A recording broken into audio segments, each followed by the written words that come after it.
Good evening. I just wanted to talk about the PlayStation 1 for now, because basically I was looking for complete lists of games, like the complete PAL, complete NTSC, American complete NTSC, Japanese, but I couldn't find any dedicated websites that could give me totals, like just a total number for each region, which even Wiki couldn't provide it. Wiki has a half decent list, obviously, but it's not a number total. It's just every game with the region code where it was released. I did find some information on the PAL games from PlayStationCollecting.com. And it said that there were 1,416 PAL games, and that's apparently verified because some guy called PlayStation Collective has the whole set. So I don't know how reliable that number is, but it sounds okay. 1,400 seems reasonably accurate. I don't know at all. Now, it's safe to assume that the Japanese library is probably bigger, as it normally is. So I don't know exactly how many games were released here, but it's a hell of a lot. I found a website. I'll put a link in the description below. But it had basically a whole list every year and which day of the month the games were released, but there's no total number there. But I'll put that. That's a really useful website if anyone's collecting Japanese games and wants to know when it was released, or how many games there are released in blah blah year or whatever. That all that information is there. The PlayStation was released in December 1994 in Japan, and in September 1995 in the UK, Europe, and America. So they had, basically, Japanese had 9 months extra. So I don't know if they got more games in that period. I don't know. I can't imagine they had too many, or maybe they did have some titles and they weren't actually translated into. If you go to that website, if I put the link below, you can actually check those months, those 9 months that the Japanese had. Actually, the game titles are in Japanese, some of them, but you could check and see which games were released, because there was a certain amount of launch titles that came out for obviously the North American and European release. So I wonder actually if some of them weren't translated and just left in Japan. I imagine there's probably quite a fair few like that. They've got a whole series of games over here which you've never seen. I've never seen. I mean, every time I go into the shop, I see games that I've never seen before. PlayStation 1 generally. Well, every single genre of format, actually. So I could say that for anything, to be honest. But yeah, the PlayStation 1, I've collected. I had a reasonably sized collection before. But I started to sell it off because they didn't have spine cards, or I just thought, well, I've just got loads of games, and if I'm going to collect them, I might as well collect them with the spine cards, because it's going to stop me from buying too many, because they're super cheap as well, really cheap at the moment. So, but I pick up the collectible items and stuff like that. I'm just going to go through a list of games that might interest people. Certainly, there's a few that I bought for nostalgia. There's a few that I bought because they're collectible and they were cheap, of course. And there's a few that are just in mint condition, and I've just got them because of that. But most of these have got a spine card. So the first one, this is a really good example of a game that was only released in Japan, and this is Snowboard Kids Plus. This is a staggeringly rare game. It's very rare to find it, and it's the only Snowboard Kids that's not on the N64. And I never knew it existed until I found it in a in a hard off for $1, and then I picked it up. So and it's got the spine as well. So I was really happy with finding this, because I do like Snowboard Kids. I think it's a decent, fun game, and it's absolutely mint, this. And for $1, you're never going to leave it there. So that was really cool. Another example of a game, and I got this yesterday. Where did I put it? Oh, here. This Clock Tower. This was not released. This particular version was not released. The First Fear, it's called.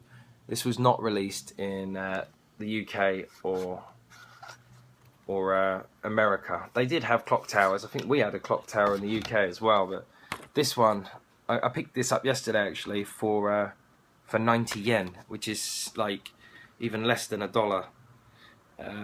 And it came with the sleeve and the manual and stuff. So I've not played the clock tower yet, of course, because I bought it yesterday, but I think it's going to be quite text heavy and very atmospheric, so look forward to giving that a spin if I can understand it, you know, because obviously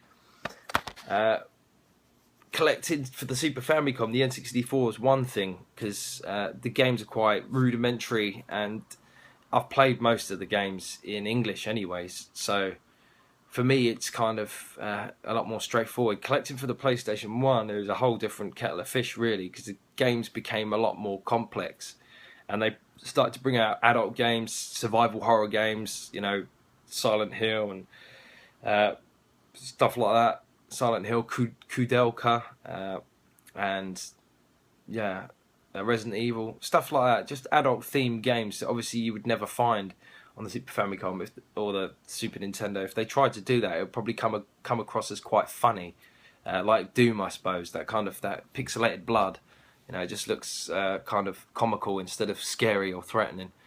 Yeah, another game that was only released in Japan. This is a survival horror game as well. This is called The Dark Messiah. It's an Atlas game, and again, I'm keeping it because it came with its spine card.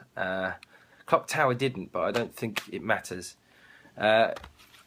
So yeah, this is another game that I found yesterday, and I'm quite pleased with this because it was, as you can see, it was only 90 yen from the recycle marked. So 90 yen, but this is called Cooler Quest, and obviously with my fountain of knowledge of games, I instantly knew that it was Cooler World, even though it's a different title. I mean, it's not that difficult to tell, really. It's got the word cooler in it, and it's got a ball rolling around on cubes.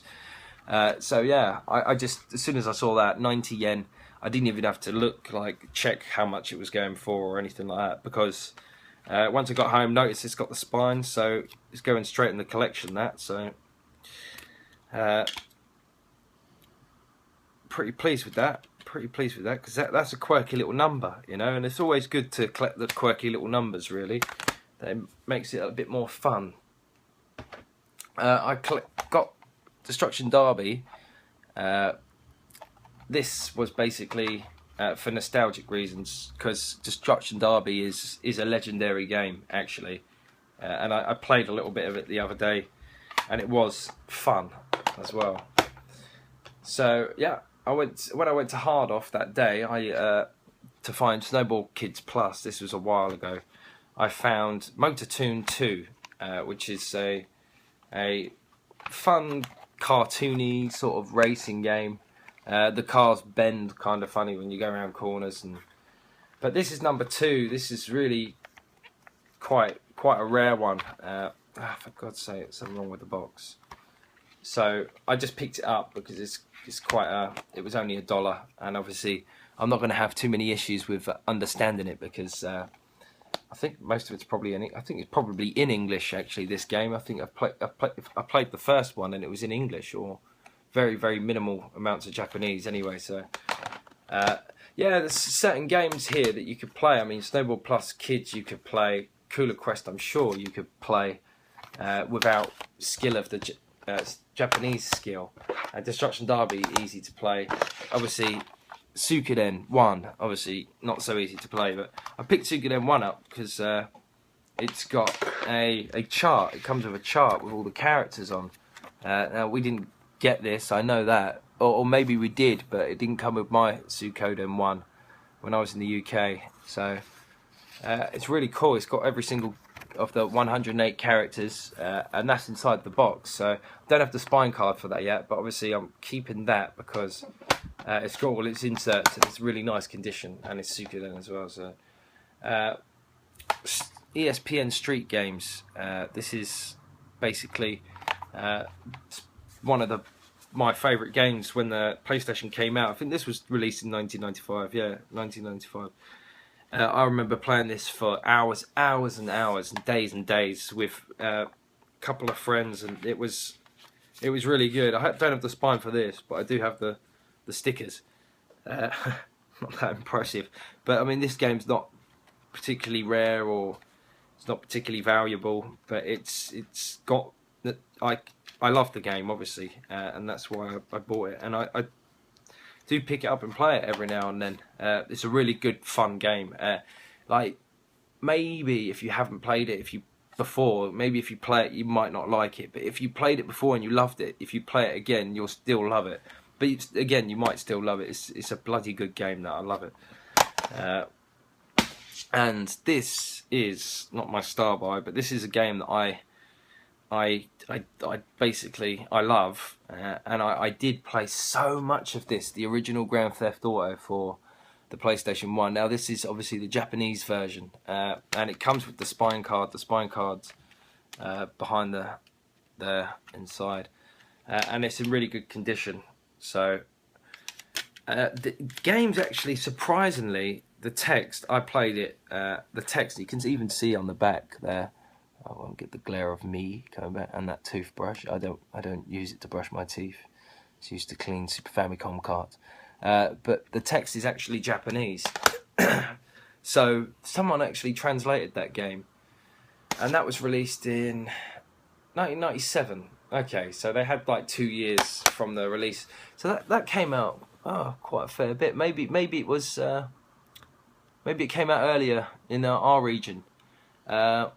Yeah, so that's just a basic little list. I've got more games down here, actually.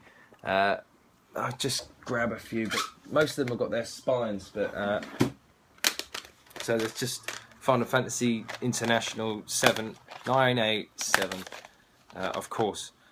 And Final Fantasy International, actually, this is a bit of a random video, really. But Final Fantasy International was re-released because they put extra content into the North American release and the European release, and they basically re-released the international version of Final Fantasy VII back to the Japanese. So I had to look that up when I first got here, because I was like, Final Fantasy International, why have they got two different Final Fantasy VIIs? That's the disc art for Final Fantasy International. It's a pretty cool looking game. But it's basically oh, there's a fourth disc. There you go, Perfect Guide. Don't even know what that is. I'll have to plug that in. I'll have to put that in. I wonder if I've got time now. I might just pause this and put the Perfect Guide on. Give me a sec. Well, I stuck it in, and it's just a guide, an interactive guide for the whole of Final Fantasy VII. So I think that warrants an entirely separate video, which I'm probably going to make now, actually. Kind of like mind blown in a way, because I never knew it existed, and especially as I've got the game sitting on the shelf for the past 2 weeks since I bought it, and yeah, because it was Final Fantasy VII, I never bothered to really check it out, because I've got Final Fantasy VII, so, and I knew it was just the American version, but I didn't know it had this disc inside. So really, like, that's so cool. So yeah, thanks for watching.